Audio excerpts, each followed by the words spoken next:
우리가 인생을 살다 보면은 우리 삶의 터전에 지진같이 흔들리는 그런 충격을 받을 때가 있습니다. 우리의 삶이 흔들릴 때 우리가 달려 들어가서 안전하게 안길 수 있는 품이 있다면은 얼마나 좋겠습니까? 인생길 걸어가다가 감당기 어려운 고통을 만날 때마다 내가 달려가서 안길 품이 있다면은 그 얼마나 복된 일이겠습니까? 우리 그리스도인들의 진정한 행복이 바로 여기에 있는 줄로 믿습니다. 내 삶의 터가 진동할 때, 그리고 전능하신 하나님, 나의 모든 삶을 알고 계시는 하나님, 그분께로 달려갈 때마다 그분은 우리를 거절하지 아니하시고 언제나 품어주시는 그 자비로우신 아버지의 품이 우리에게 있다는 사실입니다. 여러분, 우리를 둘러싼 삶이 흔들릴 때에 여러분들은 어디로 달려가십니까? 집안에 어려움이 닥쳐올 때, 또 사업이 어려워질 때, 직장 생활이 불안할 때, 또 우리 자녀들 속에 내가 감당할 수 없는 그런 문제들이 일어날 때, 또 내 앞길이 불투명하고 불안하게 보일 때, 여러분들은 그러한 상황을 어떻게 해결하십니까? 환란의 바람이 불어올 때 사람들이 가장 흔히 취하는 태도는 그 상황을 불평하고 원망하고 다른 사람 탓을 하는 그런 모습입니다. 내 불행의 원인을, 나의 삶의 환란의 원인을 다른 사람들에게 책임을 전가시키는 일입니다. 내가 이렇게 된 것은 누구 때문이라고, 누구 탓이라고 사람 탓을 하면서 다른 사람들을 비난하고 공격하는 그런 태도를 갖는 것입니다. 또 그런가 하면 어떤 사람은 그 문제를 덮어버리고 잊어버리고 문제를 부인하는 그런 방법을 택하기도 합니다. 문제에 대해서 회피하고 외면하고 마치 아무 일도 없는 것처럼 덤덤해하지만은, 그러나 삶의 뒤편에서는 마냥 불안해하고 또 공포를 더해가는 그런 사람들이 있습니다. 또 어떤 사람들은 문제로부터 부정적인 방향으로 도피해 보려고 합니다. 문제가 오면은 그냥 술을 마시고 또 어떤 불면의 시간에 수면제를 먹고 그러면서 부정적인 방법으로 문제에서 도피해 보려고 합니다. 그러나 이러한 것들은 그 어떤 방법도 우리의 삶에 전혀 도움이 될 수가 없는 것입니다. 신앙인들이 이 땅을 살아가면서 어쩔 수 없는 난관과 어려움에 부딪히게 될 때 이런 문제를 처리할 수 있는 가장 적절한 방법이 있습니다. 그것은 문제에 직면하는 것입니다. 문제를 끌어안고 정면 돌파하는 것입니다. 그것은 바로 기도하는 것입니다. 할렐루야. 기도하면 상황을 이길 수 있고, 기도하면 상황을 극복할 수 있고, 기도하면 모든 상황을 초월할 수 있는 줄로 믿으시기 바랍니다. 그러므로 우리가 반드시 기억해야 할 것은 그리스도인에겐 문제가 있는 것이 아니라 기도 제목이 있을 뿐인 것입니다. 따라하겠습니다. 나에게는 문제가 있는 것이 아니라 기도의 제목이 있을 뿐이다. 할렐루야. 언젠가 동물의 왕국을 보니까요, 막 사자떼하고 호랑이하고 막 떼를 지어가지고 싸우는데 서로 막 물고 막 그러면서 어떤 사자 한 마리가 이 호랑이한테 물려가지고 상처가 깊게 났는데요. 밤 동안에 동굴 속에 들어가 있더니만 아침에 해가 탁 중천에 뜨니까 이 사자가 어슬렁어슬렁 밖으로 나오더니만 햇빛에다가 그 상처를 드러내더라고요. 여러분, 햇빛에는 상처를 치유하는 능력이 있다고 합니다. 우리가 세상을 살다 보면 육체적인 상처로 인하여서 아파서 울어야 할 때가 있습니다. 또 때로는 주고받은 상처 때문에 마음이 괴로워할 때가 있습니다. 또 영적인 아픔 때문에, 환경적인 그런 좌절 때문에 몸부림칠 때가 있습니다. 그러나 우리는 이불을 뒤집어 쓰고 캄캄한 동굴 속에 들어가 절망하고 좌절하는 것이 아니라 오늘 이 사자가 아픈 상처를 드러내고 햇빛을 쬐듯이 치료하는 광선 되시는, 우리의 의의 태양이 되시고 우리의 치료의 광선이 되시는 예수 그리스도의 치료하는 능력 앞에 우리의 아픈 상처를 드러내놓고 기도하는 것입니다. 할렐루야. 이때 주님은 우리에게 치료의 광선을 발하여 주실 것입니다. 성령의 능력으로 기름을 발라 고쳐 주실 줄로 믿습니다. 우리가 기도할 때 어떤 역사가 일어납니까? 첫 번째로는 따라합니다. 기도하는 사람을 변화시킨다. 기도는 기도하는 사람 그 자신을 변화시키는 능력이 있습니다. 기도의 가장 영광스러운 응답은 기도하는 내가 변화되는 거예요. 기도하다가 나의 잘못을 깨닫게 되고 나의 부족함과 연약함을 알게 됩니다. 하나님 말씀 앞에 불순종하고 살았던 내 자신을 발견하게 됩니다. 내 자녀들이 속썩이고 내 자녀들 때문에 어려운 가운데 마음의 고통을 받는 가운데 기도하다가 보면 내 자식만의 문제인 줄 알았는데 내가 하나님 앞에 하나님의 자녀로서 얼마나 속썩이던 사람인가 자신을 깨닫게 됩니다. 사업 문제를 놓고 기도하다가 보면 하나님의 도움 없이 내가 이 사업을 잘 할 수 있을 것이라고 교만했던 자신을 발견하게 되고 하나님의 도우심이 없이는 내가 아무것도 할 수 없는 자신의 부족함을 깨닫게 해줍니다. 그래서 기도하다가 자신을 발견하고 회개하게 되고 하나님 앞에 자신이 변화되게 되는 것입니다. 여러분, 신앙인에게 있어서 가장 위대한 축복은 회개하는 거예요. 회개는 하나님 앞에 나 자신을 세워주고 하나님을 만나게 해주고 하나님과 나 사이에 막힌 담을 걸어주고 하늘 문을 열어주는 것입니다. 이렇게 기도는 나 자신을 변화시키는 능력이 되는 것입니다. 두 번째로 기도는 환경을 변화시킵니다. 따라하겠습니다. 기도하면 환경이 변화된다. 기도하면 환경이 변화되고 기도하면 문제를 변화시킵니다. 우리 기도는 우리가 해결할 수 없는 문제를 전능하신 하나님의 손에 맡기는 행위입니다. 언제나 우리의 위기는 하나님의 기회가 되는 것입니다. 인간의 힘으로 아무것도 할 수 없는 바로 그 순간에 기도는 전능하신 전능자의 하나님의 손이 나를 향해 역사할 수 있도록 만들어주는 것입니다. 그 문제 속에 하나님이 직접 간섭하시도록 문을 여는 것이 기도인 것입니다. 내가 기도하기 위해서 두 손을 모으면 하나님께서 나에게 복을 주시기 위해서 당신의 큰 손을 펼치시는 것입니다. 세 번째로 기도는 따라하겠습니다. 기도는 사건을 해결할 수 있는 능력을 나에게 부여해 준다. 여러분, 물이 아무리 깊어도 수영 선수한테는요, 그 깊은 물이 문제가 되지 않습니다. 물이 깊은 것이 문제가 아니라 수영을 못하는 게 문제예요. 기도는 그 문제를 해결하고 풀 수 있고 이길 수 있는 힘을 주는 것입니다.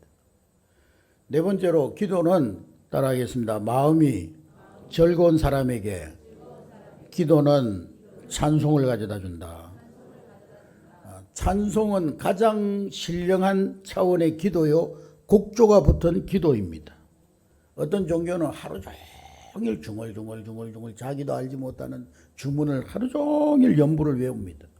어떤 종교는 뜻도 의미도 모르고 108배, 1008배, 1008배 계속 절만 합니다.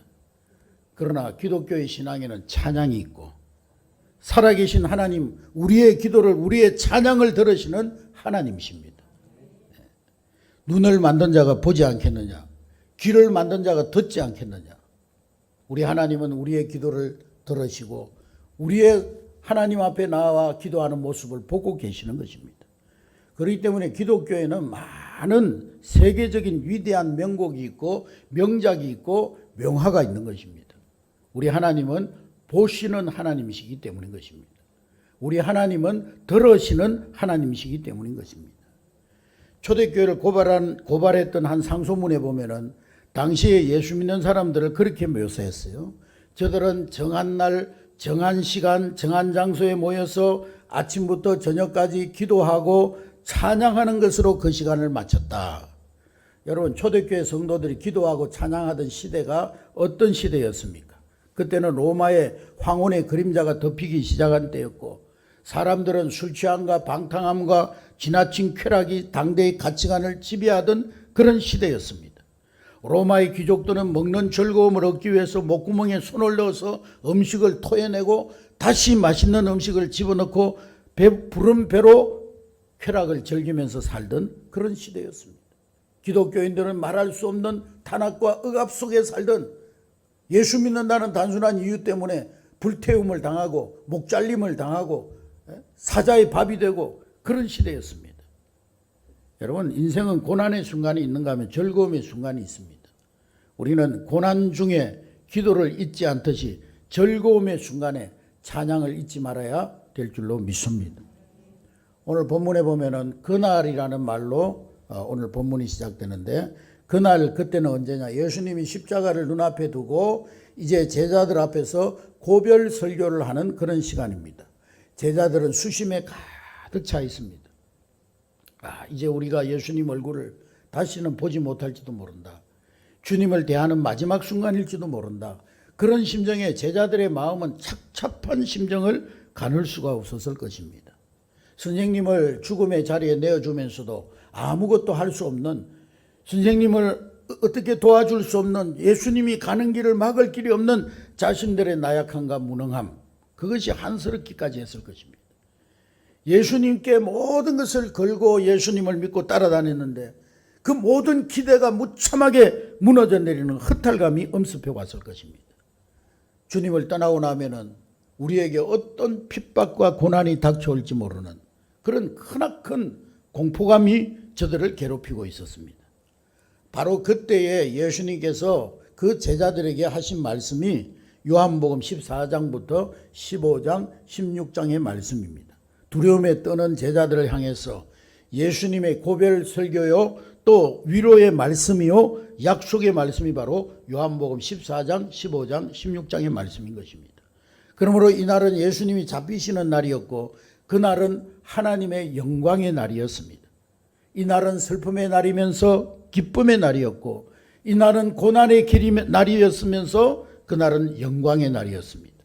이날은 주님이 십자가에 죽으시는 날이면서 주님이 십자가에서 사망의 권세를 이기시고 부활하시는 날이었습니다. 예수님이 하신 말씀 한마디로 요약하면은, 내가 너희들의 곁을 떠나 없을지라도 너희들이 내 이름으로 무엇이든지 구하라. 그리하면 내가 즉시 시행하리라. 할렐루야. 따라합니다. 내 이름으로 무엇이든지 구하라. 내가 즉시 시행하리라. 네. 우리 그리스도인들에게는 슬픔의 날에도 기도할 수 있고 기쁨의 날에도 기도할 수 있다는 거예요. 고난의 순간에도 기도할 수 있고 영광의 자리에서도 기도해야 된다는 주님의 당부의 말씀입니다. 너희가 기도하기만 하면 내가 이루겠는데 왜 불안해하느냐? 기도의 능력과 기적을 가져다 줄 터인데 왜 낙심하며 허탈해하느냐? 무엇이든지 원하는 대로 구하라.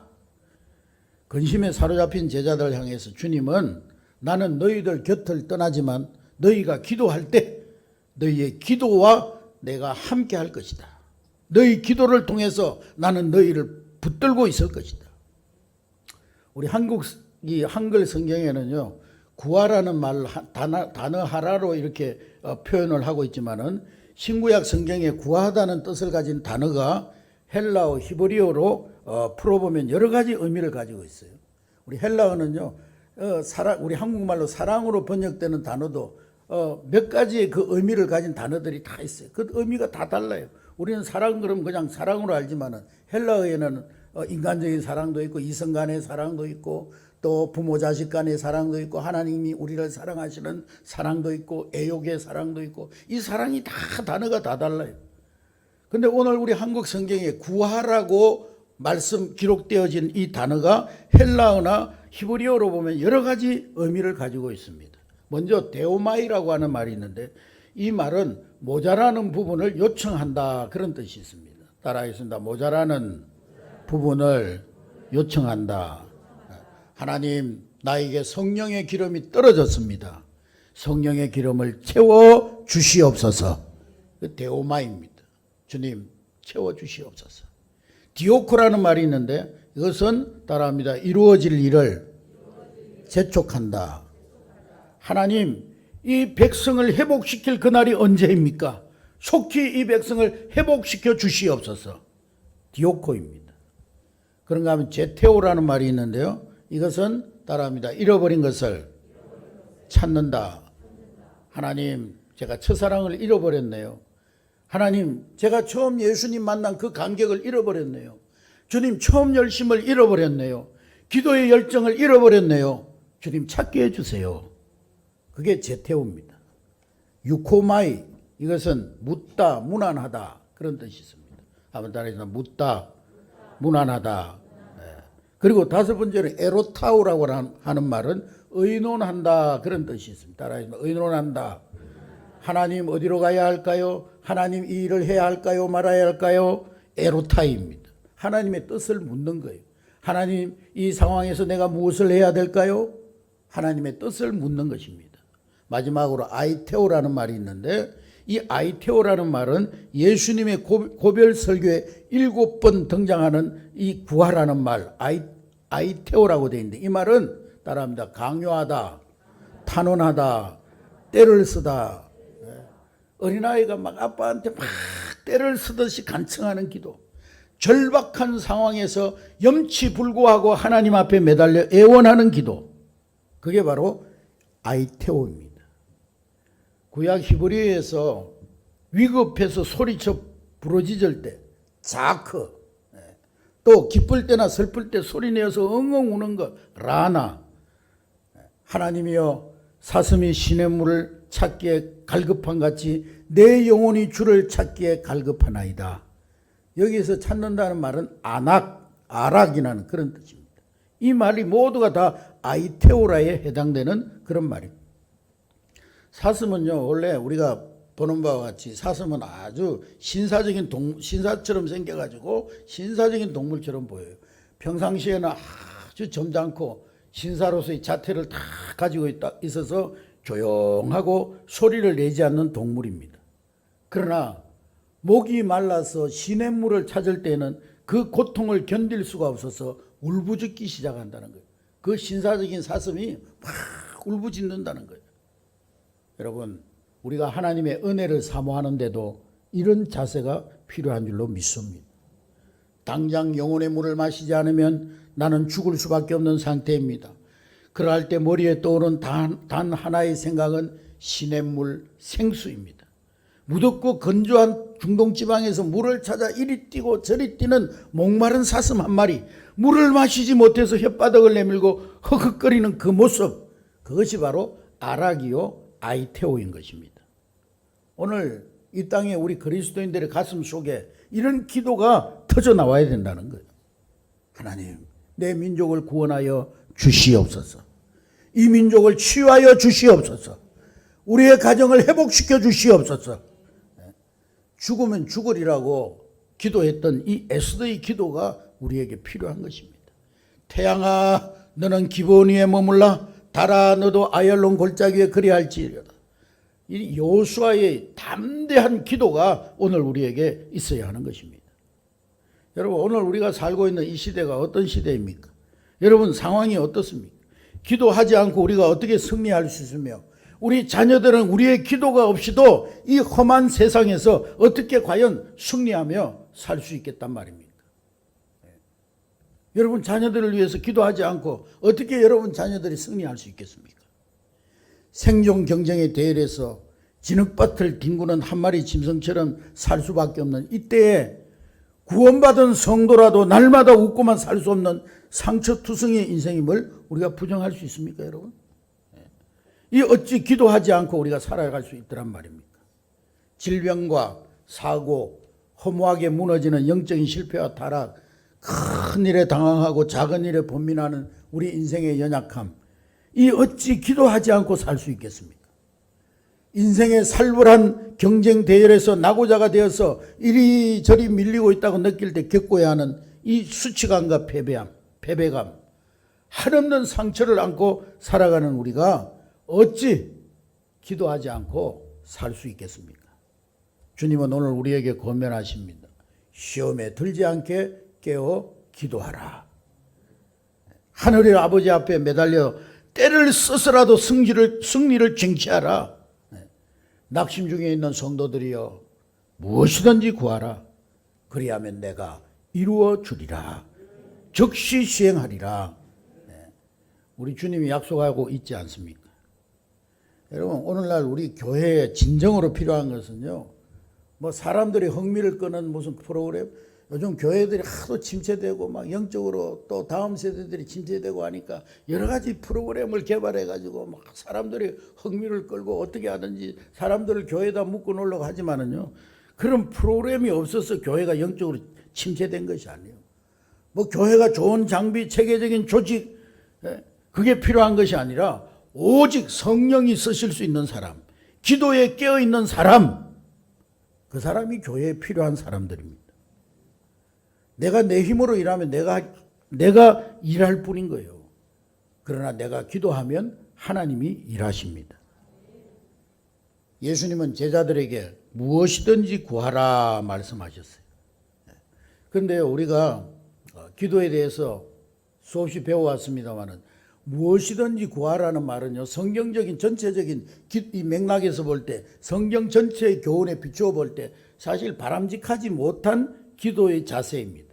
기도에는요, 분명히 하나님 응답하실 내용의 기도가 있고, 성경적인 기도는 하나님 뜻대로 구하고 하나님 말씀 안에서 구하고 바른 대상에게 기도하고 바른 내용으로 기도해야 응답받는다는 것이 기도에 대한 성경적인 원리요, 상식적인 원리입니다. 그러면서 볼 때 오늘 예수님께서 제자들에게 무엇이든지 구해라, 그건 조금 좋은 기도가 될 수 없는 것 같아요. 그런데 예수님께서는 지금 제자들에게, 그리고 오늘 우리에게 무엇이든지 구하라, 오늘 본문에 분명히 말씀하고 있습니다.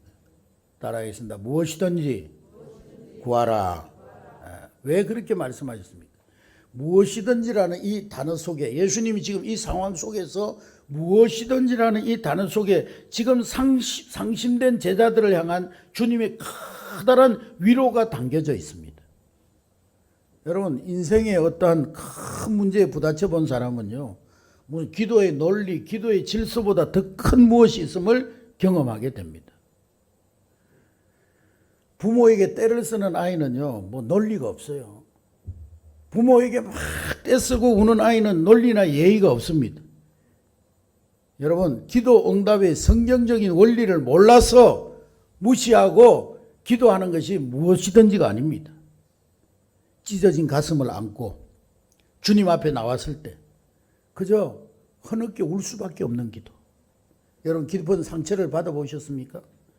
사랑하는 나의 가족을 잃을지도 모른다는 절박한 상황에 직면한 그런 경험이 있습니까? 사랑하는 친구 나사로가 죽은 지 사흘이 돼가지고 지금 무덤 속에서 썩어가고 있는데, 우리 예수님은 그때 미사 요구를 써서 기도하지 않았습니다. 하나님 참 아름다운 날이네요. 하나님, 앞산에는 뻐꾸기가 울고 뒤산에는 개나리가 피고, 참 아름다운 세상 봄날이네요. 하나님, 우리의 사랑하는 형제 나사로가 죽은 지 사흘이 되었네요. 그러니 나사로를 불쌍히 여겨주시고 그를 살려주심이 어떠하신지요? 그렇게 기도하지 않았습니다. 예수님은요, 죽어 썩어져가는 나사로를 바라보며 흐느끼며 우셨다고 그랬어요.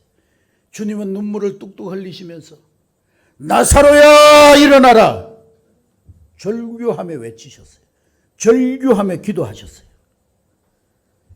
여러분들이 이러지도 못하고 저러지도 못하는 상황 속에서 정말 우리 방황하는 자녀들 이러지도 못하고 저러지도 못하고 그런 절박한 심정에 처해 보셨습니까? 무너져가는 사업을 붙들고 몸부림쳐 보신 적이 있으십니까? 무서운 공포와 불안에 휘말려 보신 적이 있습니까? 이런 사람들에게 우리 주님이 무엇이든지 구하라, 무엇이든지 구하라, 이 말씀은 얼마나 큰 위로가 되는 말씀인지 모르는 것입니다. 얼마나 이 기도에 자유를 주는 말씀입니까? 무엇이든지 구하라. 얼마나 우리에게 주시는 기도의 큰 특권입니까? 마음껏 주님 앞에 부르짖어 아뢰일 수 있는 무엇이든지의 권세, 무엇이든지의 특권. 여러분, 알고 살아가십니까? 우리나라뿐만 아니라 전 세계가 지금 큰 위기를 맞이하고 있습니다. 우리 한국교회가 무서운 영적 침체와 위기를 경험하고 있습니다. 오늘도 우리 동기 목사님들 카톡방에 지금 수도권에서는 예배를 못 드리도록 비대면 예배 지시가 떨어져 가지고 다 이제 비대면으로 예배를 드리고 있다는 그런 소식이 올라왔습니다. 영적인 침체와 위기를 경험하고 있습니다. 교회의 사회적 책임이 뭘까요, 여러분? 저는 그렇게 생각해요. 교회의 사회적 책임은요, 세상에 살면서 지치고 상한 심령들이 주일날 하나님 앞에 나와서 예배 드리고 말씀 듣고 기도하는 가운데 그 심령이 치유되어져서 병든 심령들이 건강한 심령이 되어져서 사회로 돌아가서 건강한 생활을 하는 그것이 교회의 사회적 책임이 아니겠습니까? 예배를 다 막아놓고 예배를 다 못 드리게 하고 그러고는 사회적 책임을 져야 된다고 교회가. 그런 논리가 어디에 있어요? 전쟁 때도 예배는 드렸는데 그런 논리가 어디 있어요? 교회의 가장 큰 사회적 책임은 세상에서 방황하고 상하고 찢긴 심령들이 주일날 하나님 앞에 나와서 말씀 듣는 가운데 치유되어지고 낙심과 절망 가운데 있던 자들이 하나님 앞에 나와서 말씀 듣는 가운데 새 힘을 얻고 성도 간의 사랑의 교제를 통해서 서로가 위로하고 상처를 싸매주고 서로가 격려하고 그렇게 해서 새 힘을 얻어서 세상 속으로 돌아가서 자기의 책임을 감당하며 사는 그것이 교회가 감당해야 될 최고의 사회적 책임이 아니겠어요? 예배를 다 막아놓고 여러분 우리 한국교회가 1년만 다 막아놓고 예배 안 드리게 해봐요. 사회적 범죄가 얼마나 일어나고 사회적으로 얼마나 혼란이 오는지. 여러분 위대한 정치가가 없어서 오늘 이 사회가 어려운 게 아니에요. 우리가 뭐 대통령 선거할 때마다 막 그분이 대통령 되면 뭐 경제를 살리고 뭐 그분이 대통령 되면 우리나라가 진정한 민주주의 국가가 되고 그래가지고 대통령 뽑아봤더니 어떻게 됐어요 다. 1년 2년도 안 돼가지고 물러가라고 데모하고 그런 사회가 됐잖아요. 정치인 한 사람이 위대한 정치인 한 사람이 없어서 이 나라가 어려운 게 아니에요. 뛰어난 신학 박사가 없어서 교회가 어려운 게 아니에요. 정적 침체가 일어난 것이 아니에요. 큰 교회가 없어서가 아니에요. 에이브럼 링컨 대통령과 같이 기도하는 지도자가 없기 때문에 이 나라가 어렵고 기도의 거성이 없기 때문에 한국교회가 침체되어져 가고 있는 것입니다. 오늘 예수님 우리에게 말씀하십니다. 내가 너희에게 말하노니 무엇이든지 기도하고 구한 것은 받은 줄로 믿어라. 그리하면 그대로 되리라. 여러분 경제적으로도 막히고 육체적으로 병들고 자녀들은 속을 썩이고 사방으로 우겨싸임을 당한 것 같습니까? 언젠가 제가 급한 일이 있어가지고 시내를 가려고 막 급하게 나와가지고 차를 타고 시동을 걸고 엑셀레이터를 막 밟는데 차가 아무리 밟아도 안 나가는 거예요. 앵앵앵앵 막 엔진 소리만 나지 안 나가는 거예요. 근데 보니까 사이드 기어를 잠궈놓고 페달을 밟으니까 차가 어떻게 나가요. 옛날 차들은 그래도요 이 사이드 기어 채워놔도 그냥 막 어거지로 밟으면은 조금씩 움직이는 거 움직이지. 근데 요즘은 다 전기차기 전기 작동으로 되는 차이기 때문에요 사이드 기어 넣어놓으면 절대 차가 안 움직여요. 여러분 인생에 무엇이 잠겨져 있습니까? 여러분 신앙에 무엇이 잠겨 있습니까? 여러분 가정에 무엇이 잠겨 있습니까? 여러분 사업에 무엇이 잠겨 있습니까? 나는 앞으로 가보려고 막 악셀레이터를 밟지만은 한 걸음도 앞을 나가지 못하고 제자를 그려마고 다람쥐 쳇바퀴 돌듯이 돌고 있지는 않습니까? 언젠가 고속도로를 달리다 보니까요 저 경기도 어느 쪽에 가보니까 큰 광고판에다가 이렇게 써놨어요. God is key. God is key. 하나님이 열쇠다. 하나님이 열쇠다. 따라하겠습니다. 하나님은 열쇠이시다. 그렇습니다, 여러분. 하나님은 여러분의 삶에 잠겨진 모든 것을 열 수 있는 줄로 믿습니다. God is the key. 하나님이 열쇠예요. 그 하나님께 무엇이든지 구하시기 바랍니다. 하나님이 열어주시겠다고 약속하셨습니다. 사랑하는 성도 여러분, 기도할 수 있는데 왜 포기하십니까? 기도할 수 있는데 왜 절망하십니까? 기도할 수 있는데 왜 아무 문제도 없는 것처럼 가면을 쓰고 왜 여러분들의 문제를 숨기려고 하시는 것입니까? 어디로 도망가려고 하는 것입니까? 접어두었던 기도의 제목을 다시 펼치는 여러분 될 수 있기를 주의 이름으로 축복합니다. 덮어두었던 하나님 말씀 성경책을 다시 펼쳐서 하나님의 음성을 들어보는 여러분 될 수 있기를 주의 이름으로 축복합니다. 사방으로 다 우겨싸임을 당하고 사방팔방 길이 막혀도 하늘을 향한 문은 열려 있는 줄로 믿으시기 바랍니다. 기도로 하늘 문을 두드리는 여러분 될 수 있기를 주의 이름으로 축복합니다. 전능하신 하나님, 사랑의 주님, 그분 앞에 여러분의 가슴을 열어 제치고 무엇이든지 구하십시오. 하나님이 들으시고 가장 좋은 길로 인도해 주실 줄로 믿습니다. 가장 좋은 것을 주실 줄로 믿습니다. 가장 멋진 응답으로 여러분들이 응답하실 줄로 믿으시기를 주의 이름으로 축복합니다. 무엇이든지 하나님 앞에 구하시기를 주님의 이름으로 축복합니다. 기도하겠습니다.